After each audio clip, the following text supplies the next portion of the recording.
You This call is now being recorded. recorded. What's going on, man? What's up, man?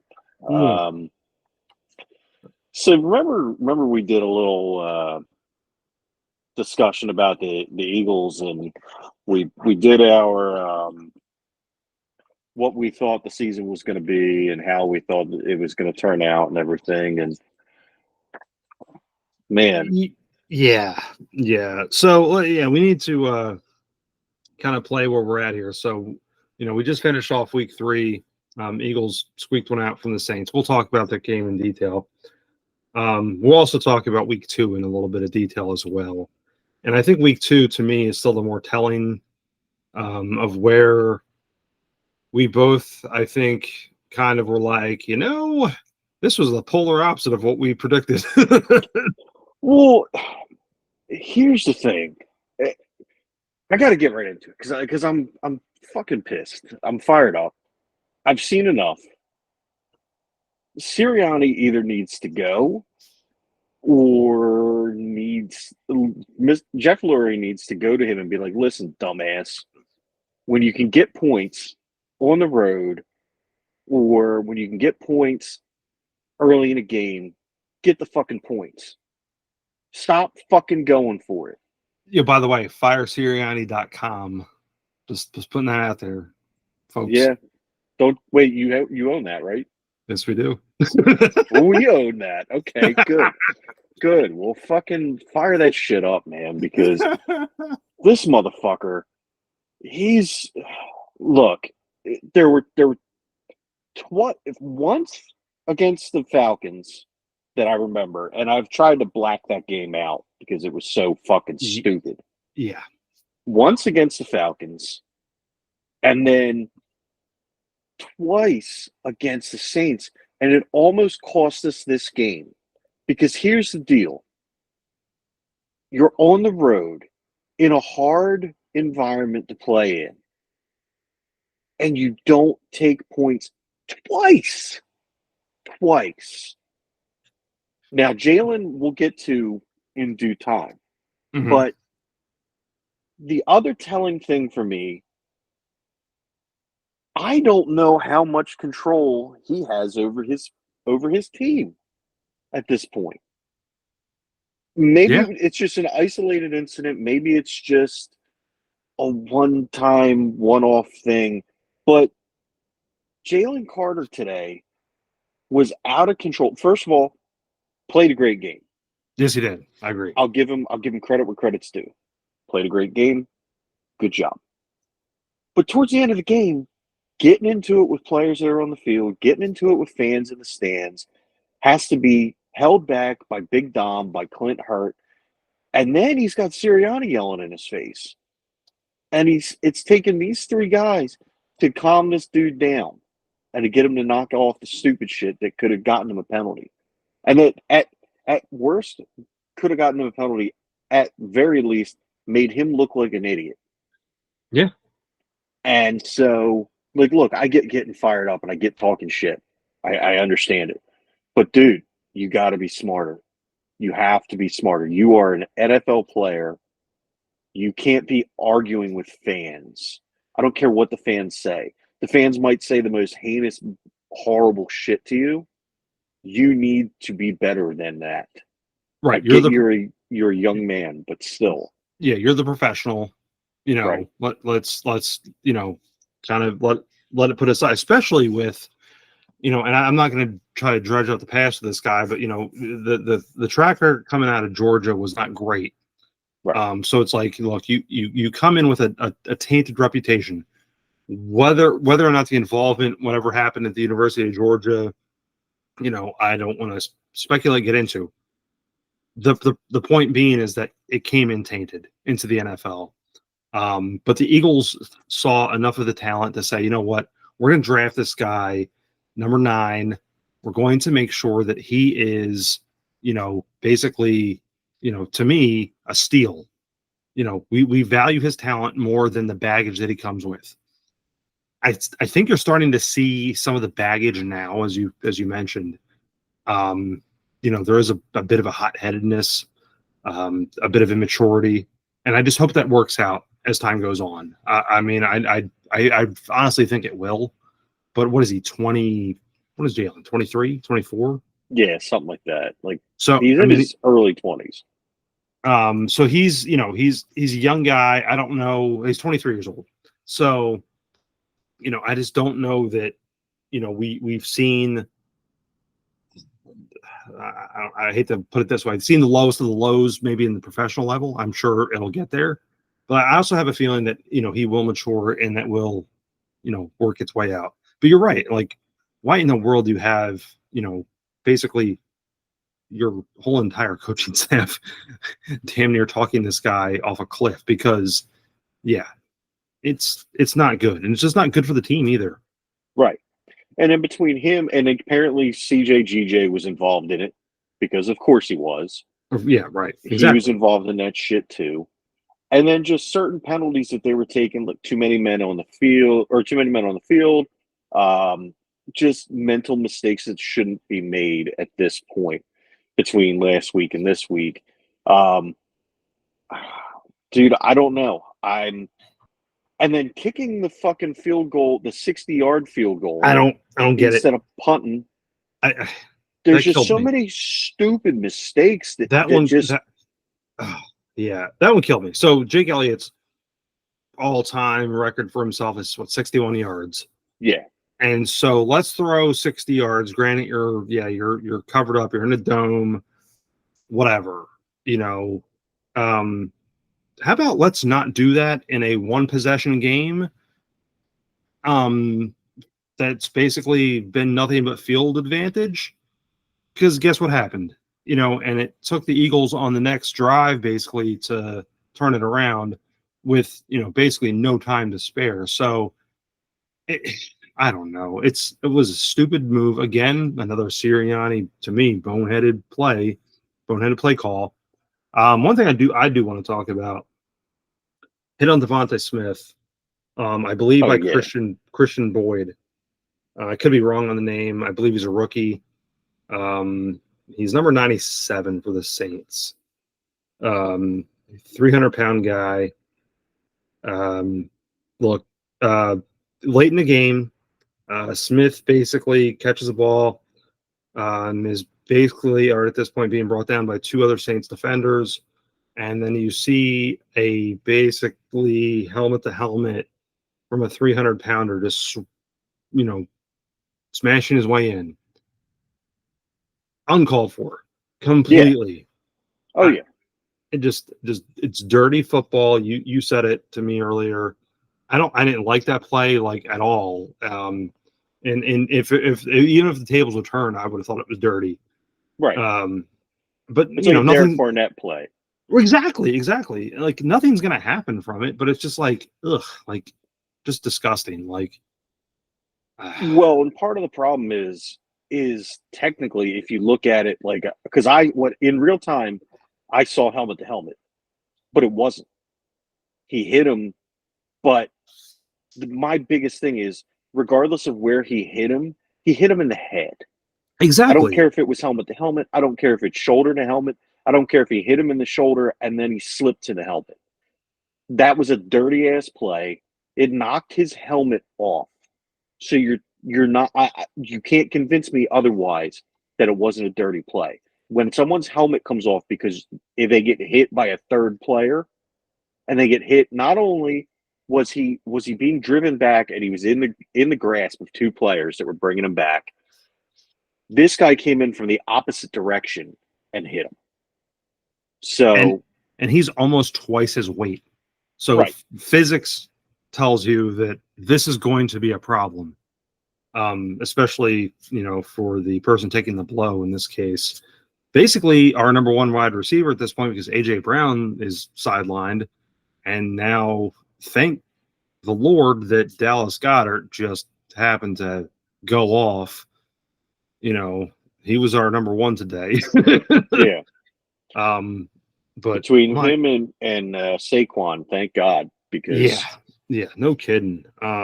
Absolutely saved the day. Saquon rattled off the 65-yarder, which was amazing. Yes, sir. Sporting the color, sporting the number. I love it.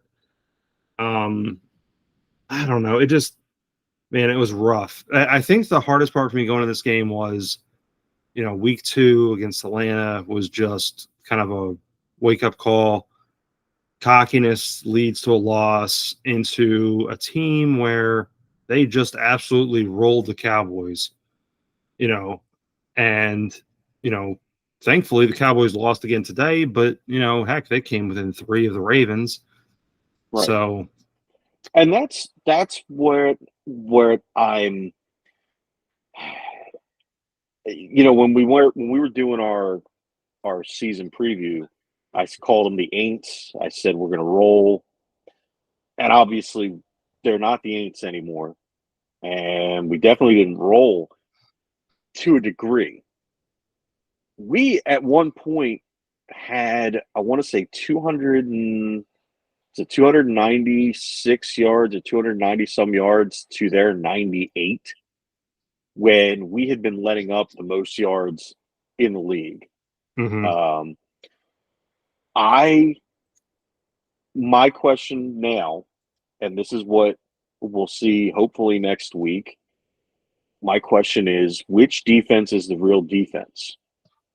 Is it the defense that came in today and helped the offense dominate time of possession and held I believe the Saints finished with under 150 yards. I could be wrong on that, but I'm fairly certain. Um, is it that defense that's going to show up? Because if it's that defense, we're looking pretty good. But Yeah. if it's the defense that showed up against Atlanta, if it's a defense that showed up against Green Bay, we're going to have some problems. Yeah. Total net yards, the Eagles ran out 460 to the Saints 219. Um, you know, and no, and I agree. Exactly. The one thing I do like about the Eagles this year, which I've noticed with all 3 games, more so the first game, more so the game today in week 3, red zone defense is just lights out. I've been really, really enjoying watching that. They've just done great things. So that's a nice positive. I can say that. Um, my goodness. I mean, I just really, really have enjoyed it. It's been awesome. Yeah. Hard not to like what you see there. Um, Saquon's the man. Man, just running the ball, and just my goodness, just he's a bruiser, and his speed this year is just way up as than it's been the last couple of years when he was obviously with the Giants. Just really enjoying his work. Man, I don't know. It's interesting. I'm kind of like caught in between, because then you have Mr. Turnover behind center, and it bothers me there too. So I don't know. Yeah, and that's the other thing is Jalen's got it. He at some point he's got to stop with the hero ball. He's got to be smart with the ball. The fumble he had, he was just trying to extend the play. I understand. He was trying to extend the play. He was trying to get away, but he was holding the ball like he was still going to throw it when he's getting ready to take contact. It's like he didn't feel the pressure from behind him. And he started running. So obviously he did feel it.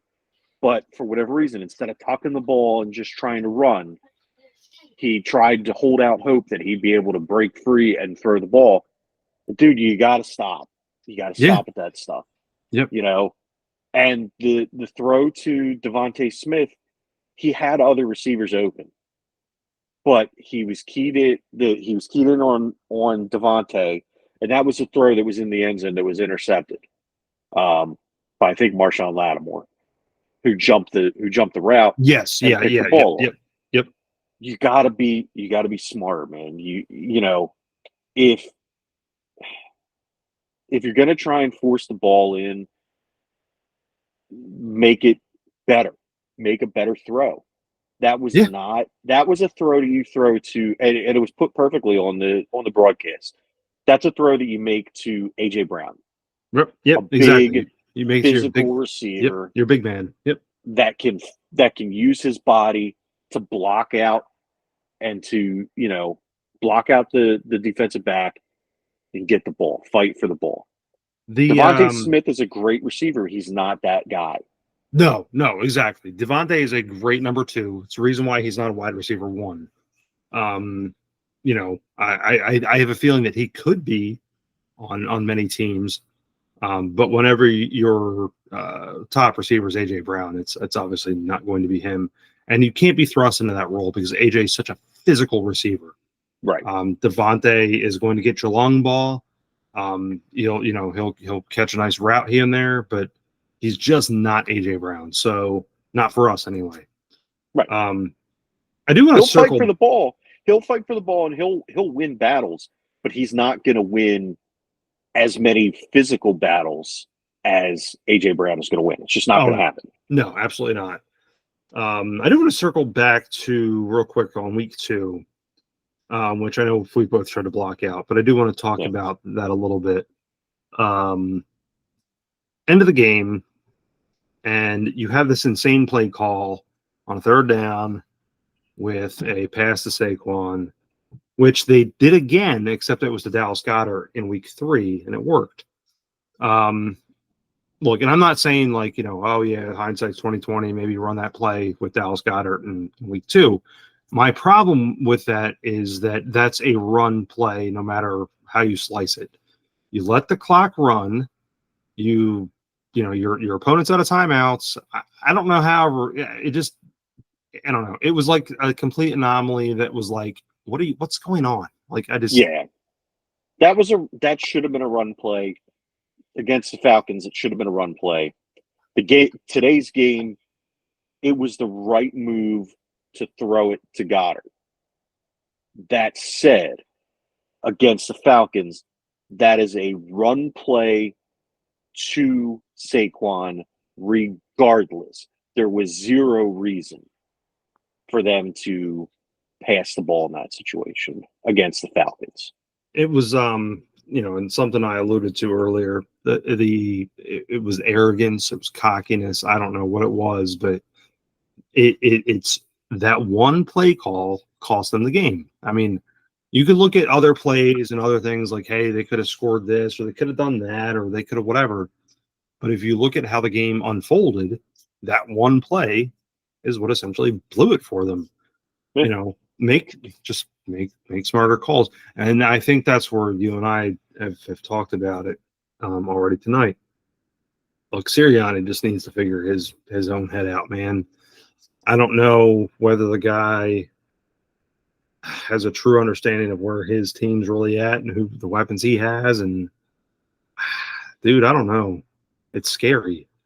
Yeah, Nick, look, it's hard to sit here and say that a coach that in all 3 years that he's been here has taken us to the playoffs. But especially when one of those years was a Super Bowl appearance and damn near a win. But I have never seen another team, and I don't think anyone else has ever seen another team that has completely fallen apart like last year's Eagles did. And I don't think that it was a small or insignificant part that Nick Sirianni, as a coach, played in that team falling apart. Yeah, absolutely.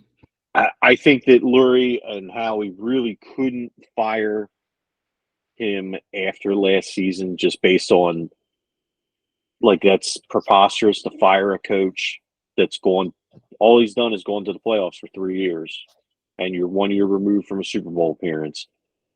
So you got to give him another shot unless he does something completely stupid, like if he, I don't know, if he did something off the field that was right. heinous,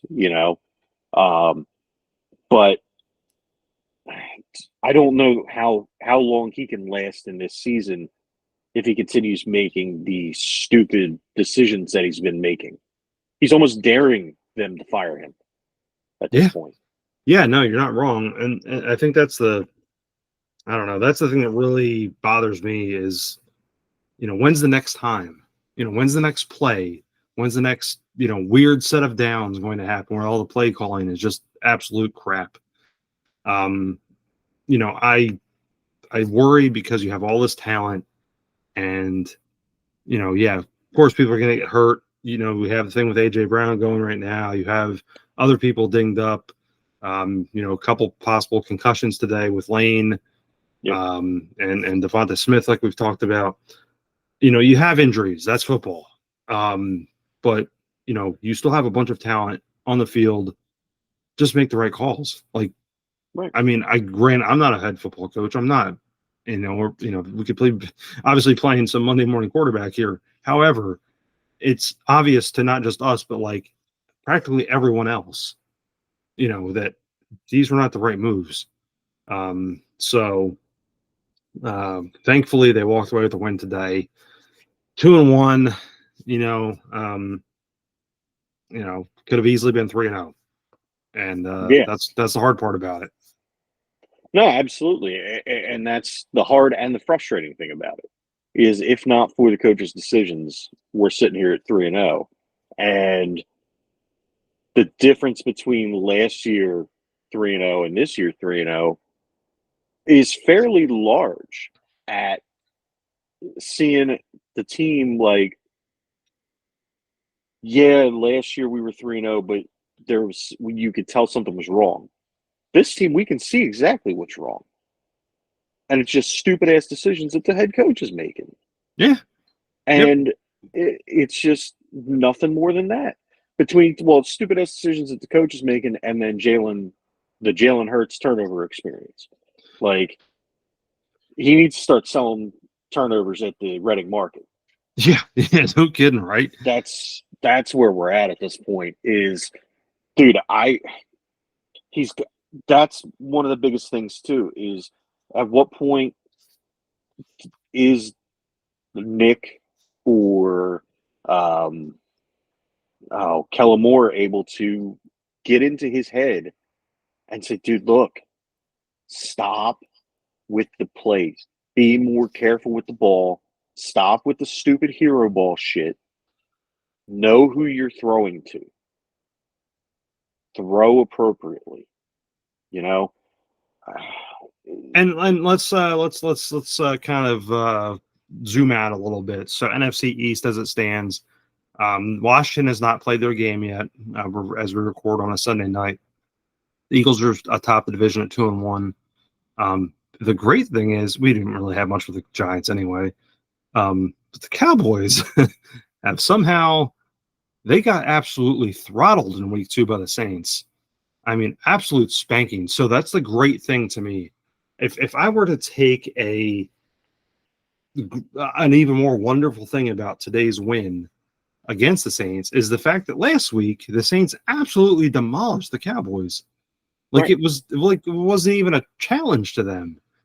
And so they're 1-2 and tied with the Giants at the bottom at 1-2. Again, I didn't much for the Giants. I know you didn't either. So we really can't say much on them. I will say Washington, though, might be an interesting problem to have. Jaden Daniels has really shown something, early on. So I'm really curious to see what happens moving forward with him. As much as I hate the team, right. I can respect the talent. So, right, and that's where what we're going to be. Well, here's the problem. And it's great that we have the win over the Saints and the Cowboys lost to them. But I think we lose that tiebreaker when it comes to Atlanta because I feel like the Cowboys are going to beat Atlanta when they play them. You're probably right. We really need to, although Atlanta, let's check the scoreboard as we're recording. Atlanta was beating the Chiefs. Chiefs are currently up now 22-14 toward the end of the third quarter. Oh, so, okay. Yeah, the Chiefs have turned it on a little bit. All right. So never mind. So yeah, the Falcons are definitely going to beat the Cowboys definitely going to beat the Chiefs. That's not even a question in my mind. But the other thing I thought about that was kind of interesting, just talking about this from an overall perspective, like zoom out even more. A lot of injuries this year.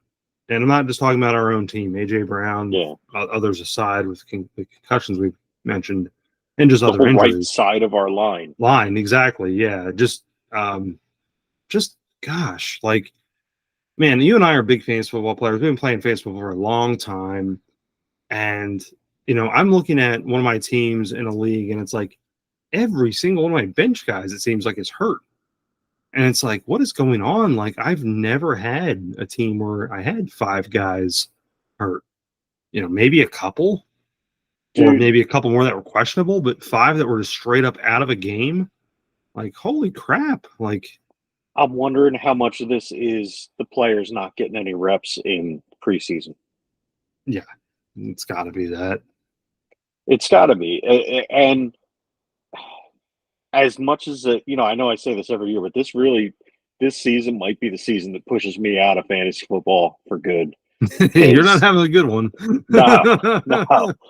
I mean, I shouldn't have taken McCaffrey with the Madden curse, but And you even mentioned that to me too. You're like, I don't know, Madden, and I'll be damned if he didn't end up getting, but that's neither here nor there. My teams are just hot garbage. Jordan Love goes down week 1. Christian McCaffrey doesn't even make it on the field. Tua is okay. who the hell knows. I have a question for you on this one because, all right, Tua, known concussion history. Yeah. Why in the world would you lawn dart yourself head first into a defender? You wanted to be like your hero, Rey Mysterio. I mean, and he lawn darts himself into Damar Hamlin, which is insane. Which, yeah. And how bad does Damar Hamlin feel? He's like, dude, what the frick? He's like, no. Damar's like, I almost died, and you're trying to kill yourself? Like, what are you doing? Right. Like, I feel terrible for that dude because he's going through it because he's oh, dude, really? I didn't want this to happen. Like, I really feel bad for him. But no, I mean, so you have like these top level guys. I know, just thinking off the top of my head, Russell Wilson's been sidelined all season. George Kittle's out. You've got some like high level. Debo's out. Yeah, as I say, isn't Debo still out? Yeah, Debo's out. Yeah, you got some like high level guys already. Just in a fantasy perspective that are gone. And it's like, wow, like I don't know, it's just wild because you have, I think you're dead on. Like, look, preseason went down from 4 to 3 weeks a couple of years ago or whatever it was, whenever the NFL season expanded to 18 weeks. So you have the 1 week shaved off of preseason for one, but pretty much every team is now running out like third stringers and practice squad guys. So, you're not seeing anybody get any reps hardly. No. And Tua being out takes out Tyreek and Jalen Waddle and Devin A. Chain and yep, everybody on the Dolphins. All the skill positions on the Dolphins all suck now because there's no Tua. There's nobody to get him the ball. Dude, it's a mess. I mean, Tua's thing couldn't have been helped by preseason. No, that's on him. Yeah, and honest to God, dude, if I was Tua, I don't know that I come back. Yeah, I really don't, because my brain has already been scrambled too many times in too short of a period. I really no, man. I can't see coming back now. All signs point to him coming back when he's healthy, but I really think it's a bad idea. And this is something where I feel like the union should try to step in and be like, "Yo, dude, look, take a step back. You need to, there needs to be something in, they do all these things to protect the players. They do all these things to supposedly help with concussions and everything. You've got the Guardian caps, and you can wear them during the season now, which, hey, cool. You know what? I think they should make them look a little better if there's a way to Because right now it just looks like you got a burlap sack on your head with It does. like a crayon picture of your logo. But like, make him look like Steve Tasker's helmet back in the day. Was it Steve Tasker or was it Chris, or no, what was the dude's name? BB from Don B. the Don BB. Yeah, I Yeah, can't remember which one that it had like was. the overshell. Yeah. Like, do whatever you got to do to make the players safer. Like, I get that. I 100% get that. I support it. But like, let's not have this dude going out there and just having his brain leak out of his ear. You know, No, like, you're exactly right. Like I don't know. It's put a protocol in if you have so many concussions in a season that you can't come back, because that's a way you're going to keep your players safe.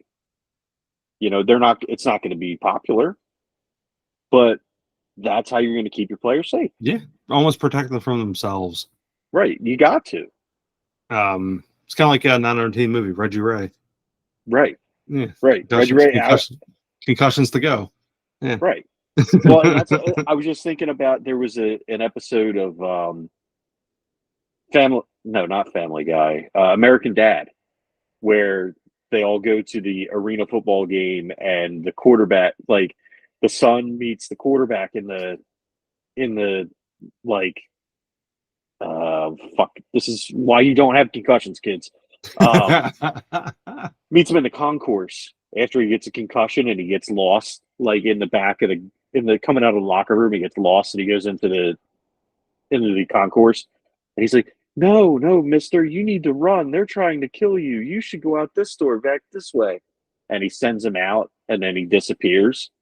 And like, all the fans and everybody get mad because the team loses. And but that's what it is at this point. Like, the player needs to be protected from themselves. Yep. And Tua more than anybody at this point. Yeah, no, definitely. All right, let's talk baseball real quick. Look, Phillies right now, as it sits, are 5 games up in the East. They have basically, a 1 win and a Mets loss away from knocking out the East Division. They've already made the playoffs, which, third year in a row. I'm not going to sit here and moan about them not clinching the East prior to, because look, they haven't done it in 13 years anyway. So. Right. As much as no, I'm gonna bitch about it. You know why? Because at one point we had the best record in baseball. I know. And it wasn't just for like a game. It was for a long fucking time. So if we fucking collapse and the Mets win the fucking East, that's gonna be bullshit that they can talk. And it doesn't matter what happens. It doesn't matter what happens after that. Like, yeah, we've gone on and we've won. No, I don't want to hear it. Fuck that shit. We need to win the East, because we need home field throughout. Because we have shown time and time again we are not as good on the road as we are at home. Yeah, that's the bottom line. Here's the 2 positives coming for it. The Mets go on the road for the rest of their schedule. Tonight was the last Mets home games, regular season. The Phillies play the Cubs, which don't have anything going on. So I'm really hoping that something positive comes out of that. If there's one thing that 2 things actually I could say. Offense is typical Phillies offense. It's so hot or cold. You just love to see more consistency. The problem, I think, is that some of the stuff is hinging on Bryce, and Bryce is playing hurt, and right. it sucks, and it's look, he's still gonna do Bryce things, but I think he's trying to get into the playoffs, and God, hopefully they'll go far, but I think he's aiming for another surgery in the offseason, to be honest. Yeah, and I think so. The other big thing I want to say is that I hope to God Taijuan Walker never pitches another pitch in a Phillies uniform ever again. I can easily see him being left off of the playoff roster. There's a reason why he didn't pitch a single pitch last year's playoff roster. What I'll say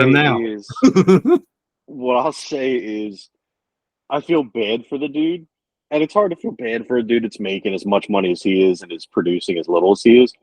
But I feel like he actually started to kind of find himself out of the bullpen.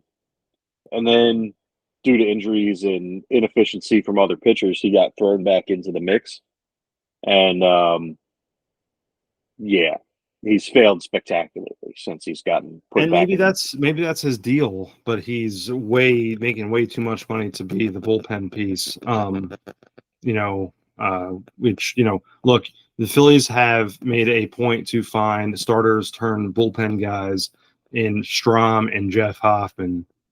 Those guys have been just absolutely lights out since they became Phillies. Maybe that's Taiwan's calling. And maybe that'll be his deal post his Phillies life. But my God, he just does not need to be pitching at all at any leverage situation or starting another game. It's just his numbers are just awful. Like, I don't even know where to go with him, and it sucks because I like the guy. I think he's a good talent, but dude, at this point, I think you or I could go out there and maybe get knocked around for $1 million a year. You know what I mean? Like, come on, Dude, I'll do it. I'll go out there and pitch for $1 million a year. I don't even need $1 million a year. Give me the league minimum. I mean, come on. I'll go out there and pitch. It just sucks. It just really does. It's like you're paying the guy $25 million a year, whatever it is he's making, some sick number, and it's just nothing out of him, and it's tough. And yet you have, Wheeler being Wheeler, Ranger and Sanchez have been awesome. Nola's gonna be Nola, whatever he is. Whenever you get out of him, Nola's never been your number one. But Taiwan at the very least should be a very capable back end starter, and you're paying him to be a middle of the rotation starter. And so far, his only capability this year has been, "Hey, I'm a good out of the bullpen guy." It sucks. No, I really get it, dude. I get it, and that's where I'm at too. Like, I don't ever really need to see him again, in a Phillies uniform. If we can put him in the game against us, that would be cool. Can we substitute their pitcher for our pitcher, and then we can hit off with Taiwan Walker, and then I'm good with it. But aside from that, no. Yeah, no, I'm good. I'm good with that. All right. Any last Philly sports things you want to chat about? So the Sixers are officially staying in Philly. They're not coming to Jersey, which good because we all know how much I hate teams that play elsewhere and call themselves something. Yeah. And the Flyers won today 6-2, I believe 6-2 against Washington Capitals in preseason hockey. Aside from that, fuck the Braves, fuck the Mets, and Dallas sucks.